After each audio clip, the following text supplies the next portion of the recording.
Is downtown San Francisco actually coming back? Uniqlo and Nordstrom just announced they're both returning to the city. Are robotaxis about to flood Bay Area streets? Zoox just opened a factory in Hayward that's going to pump out 10,000 autonomous vehicles every single year. And would you pay $35 million for a 20-screen movie theater in Daly City? Because someone just put it on the market. Plus, Caltrans quietly removed a controversial statue off Highway 280, and your favorite Bay Area radio stations just got sold to an out-of-state company. The region is reinventing itself right before our eyes. Let's dive in. So let me start with what might be the biggest signal that downtown San Francisco could be coming back. Uniqlo is returning to downtown with a new flagship store at 801 Market Street. And this isn't just any store. This is one of only 2 Uniqlo flagships outside of New York City. That's a massive vote of confidence in San Francisco. What's huge about this is it's a major retail confidence boost for Market Street specifically. We're talking about new jobs and increased foot traffic in an area that desperately needs it. When a brand like Uniqlo commits to a flagship ground level location, other retailers will probably pay attention. But let's be realistic. It's still uncertain if consumer demand actually will sustain these high-rent retail corridors long-term. Hopefully it does though. We've seen brands come back before only to struggle with the reality of downtown foot traffic ever since post-COVID. The public reaction has been pretty positive though. There's genuine excitement over a familiar brand returning downtown. People have been cautious, but they hope that San Francisco's retail will rebound. But they're not declaring a victory just yet. If you live in a city, you shop in a city, or if you visited downtown during the holidays for shopping or just year-round, my question for you is this a moment downtown San Francisco finally starts turning around? Or are we just getting ahead of ourselves and we really don't know what it's gonna be still? Let me know what you think in the comments below. Speaking of retail comebacks, Nordstrom is also reopening in San Francisco. But here's the twist. They're not bringing back a traditional department store.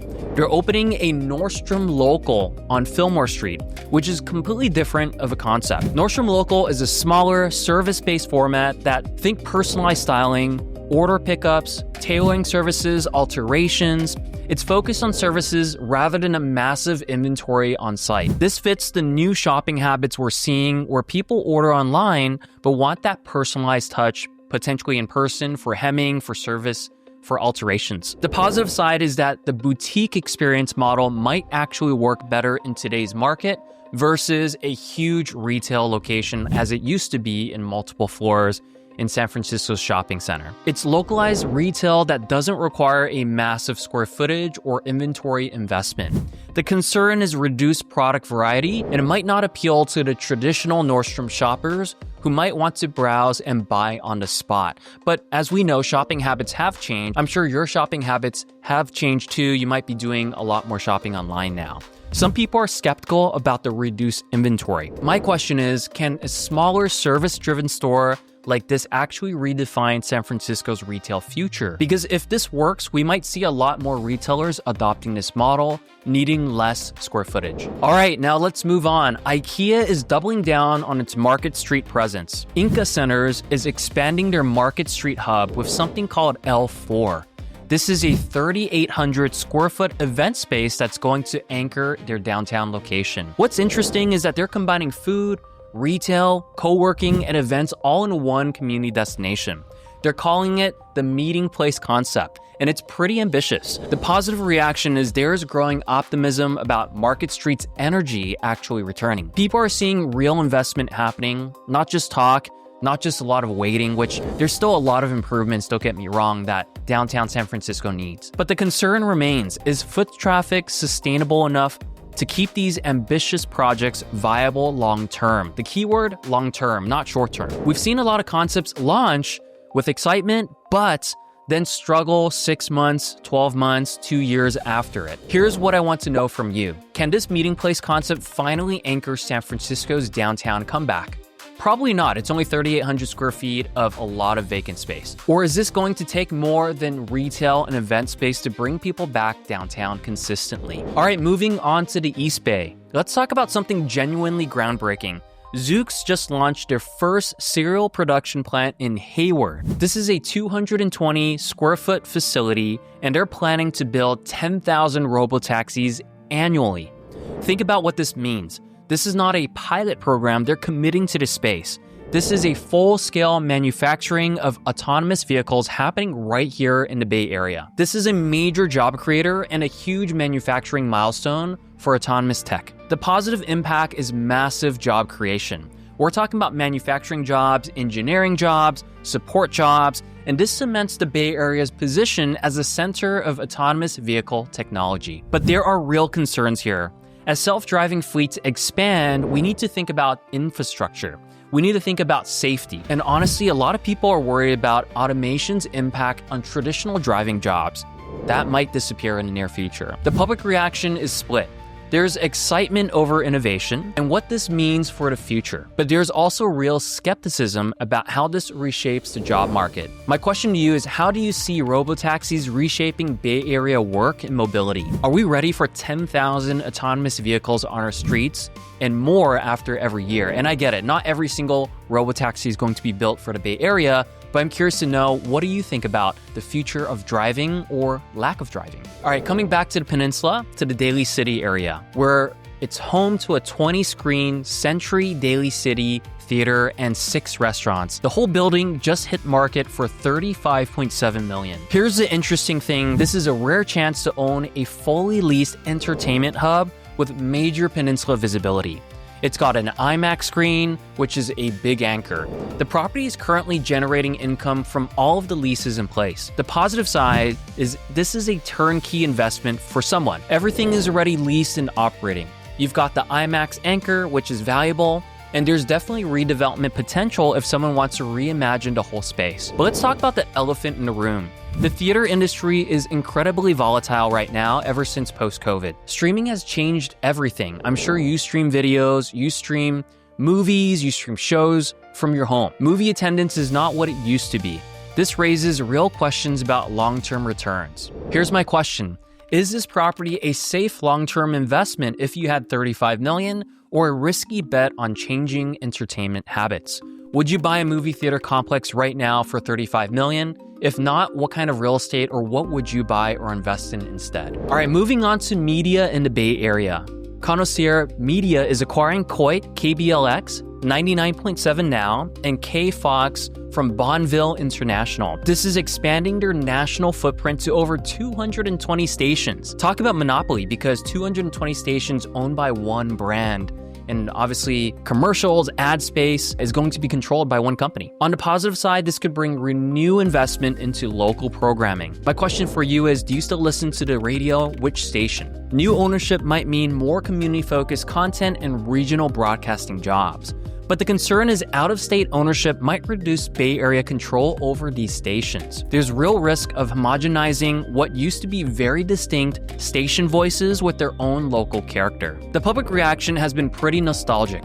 People remember when local radio was really local, and personalities who lived here and understood the community were the voices that we heard. There's cautious optimism that new ownership might revitalize things, but there's also skepticism about corporate influence. My question for you is, do you think new ownership can actually preserve the Bay Area's radio identity?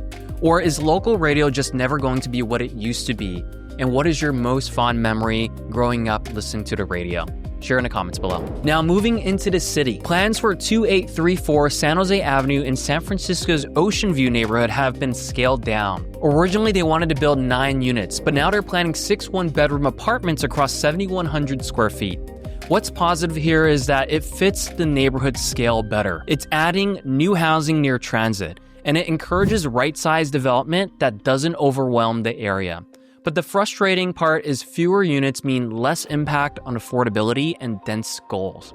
San Francisco needs housing desperately, similar to what I talked about in the last video. And scaling down from 9 to 6 units doesn't really help that much. In fact, let's be real, 9 units wasn't going to change the profile of the neighborhood or the city to begin with. The public reaction is pretty split. There's support for balanced growth that respects neighborhood character, but there's also frustration at delays and a reduction in units. And people are genuinely curious about where infill zoning trends are heading. My question is, are smaller, context-sensitive infill projects like this the future of San Francisco housing? Or do we need to be pushing for maximum density everywhere at any moment for any piece of real estate? All right, here's a controversial one. Juanipero Serra statue was removed. Caltrains quietly removed Father Juanipero Serra statue off of 280 near Crystal Springs. This was a landmark that has been there for decades, and it's now just gone. On one hand, it opens up space for new symbols that might reflect better from modern California values. The statue was controversial because Juanipero Serra's role in colonization and the mission system's treatment of indigenous peoples wasn't really known to be the best. On the other hand, we lost a familiar local icon without much public input or clarity on what's going to replace it. Some people feel that this should have been a community conversation. The public reaction is completely split. You've got people who support historical preservation and think we shouldn't erase history, and you've got people calling for change and new symbols that represent who we are today. It's reigniting the whole debate about colonial legacies. My question for you is, should California reimagine its monuments or preserve them as reminders of history, even uncomfortable history? This is not an easy question, and I genuinely want to hear your perspective. What do you think? There's been name changes for schools and high schools, and now this statue is no longer there. Now let's move on to the peninsula. Let me give you a quick update on the Redwood City project I mentioned before. City Ventures is moving forward with a 32-unit Spanish Revival townhouse project at 1320 Marshall Street. 5 of the homes are going to be designated as affordable. Is that enough? What people like is the walkable design near downtown Redwood City. It's adding moderate income housing, which is still desperately needed as much as we need affordable housing. And the Spanish Revival aesthetic creates some cohesion with the existing neighborhood. The concerns are the affordability component is limited to 5 units. And there's going to be added traffic pressure in the area that's already getting busy near downtown. The public reaction has been praised for the design quality. People think it looks good, but there are real concerns about the scale and what this means for neighborhood impact long term. My question, do you think Redwood City is finding the right balance between density and charm, or should it be pushing harder for more units or less units? Let me know in the comments below. All right, San Mateo County supervisors just backed $6.7 million in funding for the Moss Beach Highway 1 safety project. They're reviewing whether to use traffic signals or roundabouts for improvements. The positive impact is going to be safer pedestrian crossings, better bike lanes, improved traffic flow in an area that really needs it. Highway 1 through there can be pretty dangerous. Let me know your own experience driving through there. The concerns are potential construction delays, which are inevitable with projects like this. And there's a genuine debate over whether traffic signals or roundabouts are the better design approach. Both have its pros and cons. Local reaction have been supportive of safety upgrades. Everyone agrees something needs to be done, but opinions are divided on the best approach. My question for you is, would you choose traffic lights or roundabouts to fix Highway 1's congestion through Moss Beach? And why? I'm curious what you think, your own experiences, or what you've seen work in other areas. Share in the comments below. Here's the thing, all of these stories connect back to real estate and how we live in the Bay Area. Uniqlo, Nordstrom, and IKEA returning to downtown shows retail confidence that directly impacts property values. Zoox building 10,000 robotaxis in a year, and Hayward is about manufacturing jobs, future mobility, which shapes where people want to live. The movie theater sale is about entertainment, real estate, and changing consumer habits. Radio station ownership affects local culture and identity. Housing projects in San Francisco and Redwood City are literally about where people live. The Serra statue removal is about community values and what we want our public spaces to represent. And the Highway 1 safety project is about infrastructure that makes neighborhoods more livable. From robotaxis to retail rebirths to new townhomes and coastal upgrades, the Bay Area's built an environment that is changing faster than ever. Real estate lies at the heart of all of it. How we move, where we gather, what we preserve. Each shift in retail, transit, or community planning shapes property values and quality of life across the region. So here's my final question for you today. Which of these stories do you think have the biggest impact on how we live and invest in the Bay Area over the next 5 years? If you want to dig deeper or talk about what these shifts might mean for your real estate decisions, reach out at any time at hello@theownteam.com. Even if it's a simple question, let me know. If you found this video helpful, hit subscribe. I'll see you on the next one.